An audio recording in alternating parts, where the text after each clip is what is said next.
guys! Welcome back to my YouTube channel. I'm so sorry. It has been long overdue, itong video na to. Sorry na talaga. So, hindi na ako magpapaligoy-ligoy pa. Kung ano yung aking sadya, yun na talaga agad yung ating i-discuss. Discuss teacher! Wait lang. Okay, resume. Meron ako listahan, guys. Nagawa akong lista. So anyways, first and foremost, kung saan ako nag-end, diba sabi ko kung ano mangyari sa hindi siya re-evaluation kasi one time lang naman ako na-evaluate. So, pulmonary evaluation lang siya. Hindi re-evaluation, pakidelete siya. So, ganito nangyari. Di ba November 13th, yun yung nag-video ako. Guys, that time, mga more than a week ata ako nagkasakit. Pabalik-balik na fever. Hindi ko alam, baka siguro sa sobrang stress ko dun sa sputum na yan. Plus, may pila ako sa sputum na 11 p.m. Tapos wala pang tao. So basically, sa puyat na yun na 3 nights, nagkasakit ako. So parang napunta sa akin yung ubo, sipon, lagnat, sakit ng katawan. Yung sakit ng katawan na hindi ka talaga at all makakabangon. Isa ako sa apartment na to. So that time, nanghingi ako ng tulong sa mga kapatid ko na magstay with me muna habang may sakit ako. Kasi grabe talaga. Tapos, ayun, minabadali kong gumaling. Like, inom talaga ako ng water. Minadali kong gumaling kasi, di ba, parating aking, pulmonary evaluation. Kasi, di ba, 13 yun. Ako, that night talaga nag-shiver ako. Ilang araw yun, from 13 to 21. November 21 yung aking pulmonary evaluation. In short, pagdating sa araw ng aking pulmonary evaluation, ano ba nangyari doon? May sakit pa ako. Wala na akong lagnat at all. Pero yung katawan ko mahina pa siya. Yung ubo ko, as in sa totoo lang, nawala yung ubo ko, patapos na yung December. Diyos ko, Lord. Basta Makati siya. Alam mo yung Makati lang talaga na, medyo parang medyo may sumasabit yung pumuputok. Pero like very tiny lang, very high pitch na putok, ganun. Natakot ako that day, na sabi niya lang sa akin is wag lang ako uubo sa harapan ng doktor. That's all. Wala na siyang sinabing iba. And so ang ginawa ko, dasal talaga ako na, Lord, please wag lang sana akong ubuhin. Kahit sa pagdating lang doon sa loob ng ng office ng doktor. Hanggang sa natapos yung pila, inubo ko na inubo. Hanggang sa it was my turn na. Pagdating ko talaga sa loob, ito sa miracle talaga. Ito miracle talaga na hindi talaga ako inubo. Pero, ang boses ko, mahina lang. Kasi pag feeling ko, pag nilakasan ko, talagang uubo ako. So, ginawa ko. Tawag yan, mahina lang yung boses ko. Pero, minention ko eventually sa doktor, na, Dok, last week po nagkasakit ako, kakagaling-galing ko lang po ngayon. Tapos, anong sabi ng doktor sa akin? Sabi niya, it's okay, hindi naman yata related yan dun nga sa sputum something. Di, sabi ko, okay. So, hindi ako kinabahan, pero siguro nadala sa dasal. Basta yun, takot ako that time na baka bigyan ako ng gamot ba? Na, hindi mo na kita anuhin kasi ganito. Pero, in-explain niya doon, sinabi niya agad doon na, so, yung smear test ko ay negative. Pero, the reason daw kung bakit ako na pulmonary evaluation is because may tinuro siya dun sa akin sa aking x-ray. Remember, sa unang video ko, sa part 1 nitong video na to, nagpa-second opinion ako, diba? And it was clear. Normal.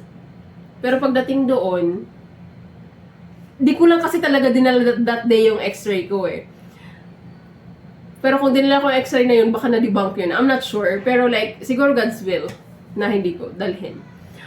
So, sabi niya, meron daw akong nodule or parang tiny mass sa akin. Parang, di ko maalala kung left or right na sa upper lang. Pero di ko lang talaga masabi na nagpa-second opinion ako na wala talaga, it's clear. It was a bit frustrating na alam mo naman doon sa second opinion mo, doon sa St. Luke's BGC, na clear, tapos biglang doon may nodule. Kaya parang sige na lang, oo na lang ako na oo. Sinabi niya pala na pwede ko naman daw ipagamot, pa-CT scan. Bibigyan daw nila ako ng referral letter para maghanap ng sarili kong private na pulmonary medicine na doctor, pulmonologist. Ang sabi ko naman, just to make sure na wala akong sakit, I may or may not magpa-check up, pero hihingin ko yung referral letter. Just in case maisipan ko talaga na maghanap ng sarili kong pulmonologist. But then, inulit niya yung tanong. So, sabi niya, ulitin ko, sabi niya ganun. Hindi daw magpupush through yung process. Kapag nagpa-check up pa ako, i-ano muna nila, maantayin mo na lang yung result ng CT scan. Tapos, baka mamaya, sabi niya sa akin ng doktor, baka may mag-positive sa TB, tapos magagamutan ka pa dito, sabi niya ganun. Hindi sabi ko, ay hindi, wag na lang po pala, Dok. Kasi parang siyang nagsasad. Kasi ako, kung ako lang tatanungin, kukunin ko yung referral letter na yun para lang talagang magpa-check up ako. Kasi, it's concerning naman talaga, hello? So sabi ko, sige kunin ko. Nagsasuggest siya na, girl, wag mo lang kunin to, diretso na lang para tuloy-tuloy na. Sabi ko, ay, sige po, wag na lang po, Dok. Sabi ko pala, Dok. Sabi niya, okay, sige. So, ayan ang decision mo, ha. So, doon ka na lang magpapacheck up. Kung ano man mangyari sa'yo, at least doon ka na lang magpapagamot. So, yun ang, doon natapos yung aking, pulmonary evaluation. So, nung nurse na, sabi niya, she told me to come back January 8 for the culture result. Yun na nga, sinabi, if within 6, I think you know na that one, na kapag within 6 months may tumawag sa'yo, then you're most probably nag-positive, kailangan mo gamutan, ganun. So, fast forward, katapusan na ng November, nag-resign ako sa St. Luke sa trabaho kasi na-stress ako. Nagkasakit ako. Yung time na nagkasakit talaga ako, like super, ang grabe talaga ang panghina ng katawan ko nun. Tapos ang dami kong gamot na ininom, kaya sabi ko, Diyos ko, ano ko na.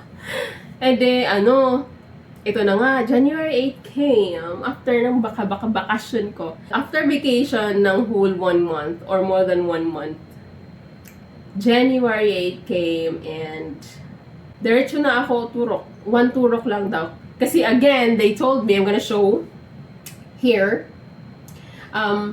They told me na isang turok lang daw akin kasi nga daw may kasi nga daw may nodule nga daw kasi yung lungs. Kaya isa lang daw muna. Ano kaya ibig sabihin nito? Ibig sabihin mag-medical ulit ako? I'm not sure, pero tignan natin kung anong mangyayari. So yeah, that day, sa January 8, wala lang, pumila lang kami.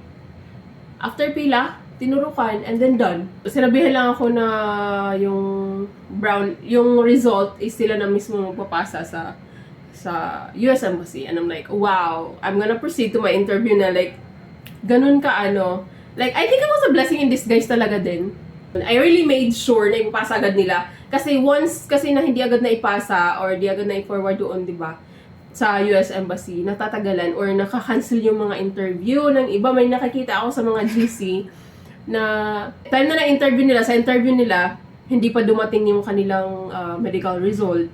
So, parang natutuwan sila kasi inantay pa nila yung sabi ko. Kaya minake sure ko dun sa nakausap ko, sa ground floor lang yun sa releasing area. Sabi ko, so i-forward nyo na po, like, kailan po, sabi ko, estimated number of days, sabi ko gano'n yung, kailan po kaya darating yun sa US Embassy, kasi malapit na yun. Basta to make sure pala na sabihin nyo kung kailan yung interview nyo, para din, expedite nila yung pagpapadala ng inyong medical result sa US Embassy. So, sabi niya naman sa akin, 2 to 3 days lang. Kaya, ang interview ko that time from January, is January 16. So, I have 8 days lang prior to my interview. Kaya, parang I have enough time para mag-antayin yung aking result. So, since nandito na rin naman tayo, guys, let's do this thing na. Okay. Sa interview, parang ang bilis-bilis, guys. Like, ang bilis ng panahon talaga. Kahit nung nagbakasyon ako sa probinsya, ang bilis. So, interview came. It was very fast. Siguro, ang sabi ko nga sa fiancé ko, parang 3 minutes lang ang usapan. Kasi ang bilis lang. Kasi more on yes or no question, and then, wala silang hiningi kahit isa sa akin. And by the way, ano ba ito? Ano tenga ko? And by the way, late registered ako. I think sa sa 90s, maraming mga late registered. And late registered ako and I was advised sa group, di ba? Kailangan kumuha ka ng AKA, lalo kapag nagbago yung name mo. So, that time, kumakaripas talaga. Like, nagpanic ako kasi I didn't know. One day before, hindi pala yung basta-basta nakukuha ka. One day before the interview, pumunta ako ng NBI sa main. Ay, hindi, sa POEA. Sabi ng personal sa NBI, pumunta daw ako ng NBI main para kumuha ng NBI with AKA. At makiusap daw ako na i-release daw within the day. But then, pagdating ko doon, hindi nila ako in-entertain kasi nga daw, ang NBI with AKA is nire-release lang nila once na request mismo ng US Embassy. If there's a 221G letter, alam mo yun. So, alam nyo yun. So, sabi ko, like, pinilit ko talaga siya. Pinilit ko makakuha pero hindi ako binigyan. Ngayon, umuwi agad ako kasi, Diyos ko, gutom na ako. That time. Kasi, di ba, from going to POEA, tapos from POEA, pumunta ako ng main branch ng NBI sa UN, United Nations. And then after doon, bumalik pa akong POEA, pero kasi kumuha pa rin ako, pinush through ko pa rin, kasi in case magtutuan G ako, at least, nakaprocess na siya. So, kumuha pa rin ako, pero ang release niya is, kumuha ako, di ba, January 15. Ang release niya is January 29. Pag ganun daw talaga kapag AKA, NBI with AKA, automatic hit daw yon. So, kahit ilang weeks daw yun nakukuha. Tapos, pagkatapos doon, sabi ko, wala naman akong ginagawa na. Umuwi ako. Naghanap naman ako ngayon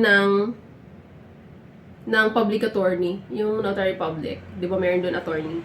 Sabi ko, pwede po ba ako magpagawa ng affidavit of name change? And pinagsabihan lang ako, sabi niya, bakit ka naman daw gagawa ng affidavit of name change?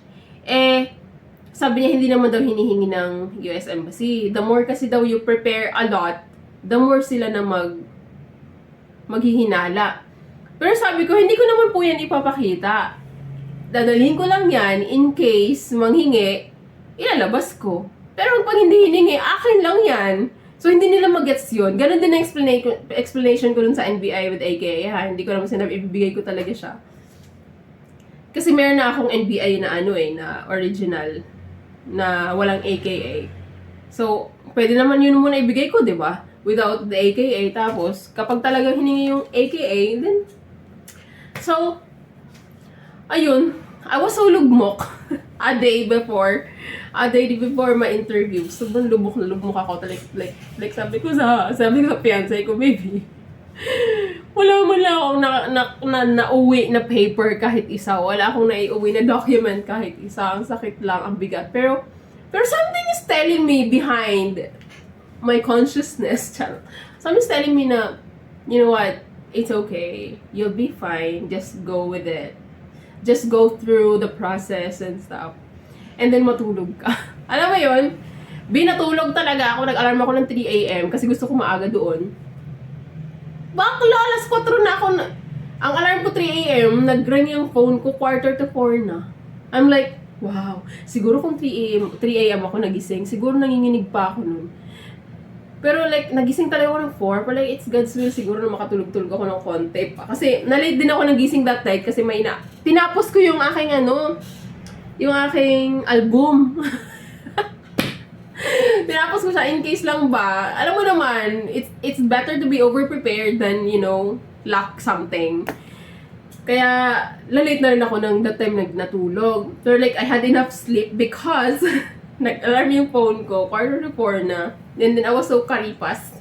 And then parang enough time lang pala kahit 4 a.m. ka na magising, mag-asikaso. Enough time pa din. Kasi 7:30 ang schedule ko that day. So basically, fast forward again sa aking interview, tinanong ako kung bakit daw late registered. Doon pa lang sa Filipino officer. Hindi niya pala ako tinanong. Ang tanong niya lang sa akin, so you were 6 years old when you were registered by your parents. Sabi ko, opo, you never use this name, yung old name ko. Old surname lang pala yun. Sabi ko, never po. Basically, 6 years old pa lang ako noon. So, di ba? All the more, hindi pa nga ata ako nag-kinder noon eh. Ay, nag-kinder na pala ako noon. Never ako gumamit ng ganung name. Pero question ako kung bakit ako late registered. Kasi tinitigan niya talaga ng American Consul.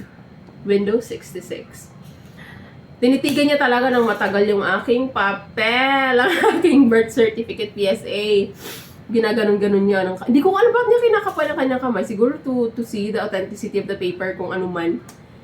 Sabi niya, so why are you late registered? Sabi kong ganon. Ay, sabi niya ganon. Why are you late registered? Sabi niya ganon. Hindi, sabi ko naman. They had me first before they got married. So, I was illegitimate. Sabi kong ganon. Considered, parang nagpahabol pa ako ng considered illegitimate. So, ayun, basically, she approved my K1 visa without asking for anything. Di sabi ko, oh my gosh, grabe talaga si Lord. Like, pagkatapos niya akong paiyakin, alam mo yun, na-realize ko sa haba-haba kinahaba-haba ng pag-aantay, di ba? Kasi yung applicant ako ng June 2022. Sa kinahaba-haba ng pag-aantay, tapos na-sputum pa. Pero merong hump, alam mo yun? Ang bilis. Yun lang ang masasabi ko. Like, parang sa sobrang haba ng inantay mo is biglang, when it's there, biglang it's like shoved into your mouth. Just like that. Parang ganun. So, it's like, wait. Slowly. Kasi, teka lang, I'm trying to absorb. Kasi nga, sabi ko sa'yo, very siguro yung reason kung ba't naman ako na-sputum is because, parang God wants me to spend enough time with my family before I leave. Ganun. So, ayun. Nung na-sputum ako, after ng sputum test, by the end of the month, ng November, nag-resign na ako sa work ko. Kasi, it's not that I'm so sure na ma-approve yung aking interview, but then, parang lang, gusto ko na talagang umalis din sa work ko. And then, talaga namang, ang bilis lumipas ng 2 months. Parang 1 month lang. Parang December lang ang ko. Tiniis ko na pag-aantay. Which is, hindi siya considered as TS kasi I was with my family the whole time. So, ayun. And, CFO ko is January 25th ata or 26th. Same thing. Ang bait-bait ng counselor. Ang pangalan niya is Carmela. Nakalimutan. Rivera ata yun? Si Miss Carmela. Ay, naku naman. Pagka-angelic face naman talaga ni Madam. Tapos ang ganda niya. Tapos soft-spoken. Ano pa? Basta ang gentle niya that day, sobrang dami daw namin na applicant. Ay, sobrang dami daw namin that time sa CFO. Sabi niya. Unahin mo na natin yung interview bago yung yung seminar. So may in-interview siyang isa. Tapos, nung time na, hindi na natuloy kasi it's time na for seminar. Tapos, sabi niya, makinig at mag-participate kasi pag hindi nag-participate, mahihirapan niya. I'm like, napaka naman ito. Ako, sa pagka-outgoing ko na to, talagang si girl, di ba? Sabi niya, participate daw, hindi na pahirapan. Ay, talaga naman, yung interview, hindi niya talaga pinahirapan, dahil. Hindi niya ako pinahirapan. Talagang question niya lang is, very mababaw lang. Ay, hindi. Kinuha niya yung divorce decree, copy. Copy ng divorce decree, tsaka pictures lang. Kapag wala naman kayong pinrint din sa bond paper, kapag hindi nakaprint yung mga photos, okay lang kahit sa cellphone. Basta, bago kanya interviewin, nakalabas na siya para di siya mahirapan magkalkal. Siguro titigin niya lang mga picture, 5, yun lang. 5, 3, kung ano lang may pakita mo. Just to make sure na real yung photos. So, yun lang. So, guys, may flight na ako to US. Susunduin ako ng fiancé ko. And, yeah, February ang aming flight to US. So guys, if you are, pasensya na talaga at ngayon lang ako nakasagot kasi I got so busy. Syempre di ba na-paranoid na tayo ng na-paranoid na tayo nung time ng sputum era, sputum time. Ayoko na mangyari ulit, kaya ginawa ko, nag-focus ako. And yeah, parang this has been long overdue talaga na video. And sana nasagot ko lahat ng mga questions na nagme-message sa akin. And I'm so sorry talaga. Baka nga yung mga yung mga nagtanong sa akin, okay na sila ngayon. Ang dami nila nagtanong talaga, nag-message sila sa akin sa Facebook Messenger kasi parang yung in-upload, finorward ko kasi ito yung video ko, yung part 1 ng video na to doon sa GC, kaya parang marami nagko-question. And yeah, so far so good. Yun lang naman. So guys, please like and subscribe to my channel kasi I'll be giving more updates, I'll be giving more answers to kung may mga questions man na kaya kong isagutan. Hindi ako expert, not medical expert, hindi nga ako related into health, yung aking course. But I'll try to answer based on my experience. And thank you so much for watching. See you guys sa susunod ko na video. I'm gonna make sure na next month may video ako. Shit! I just said it! Siguro sana next month meron. So guys, be safe. I love you all. Mwah.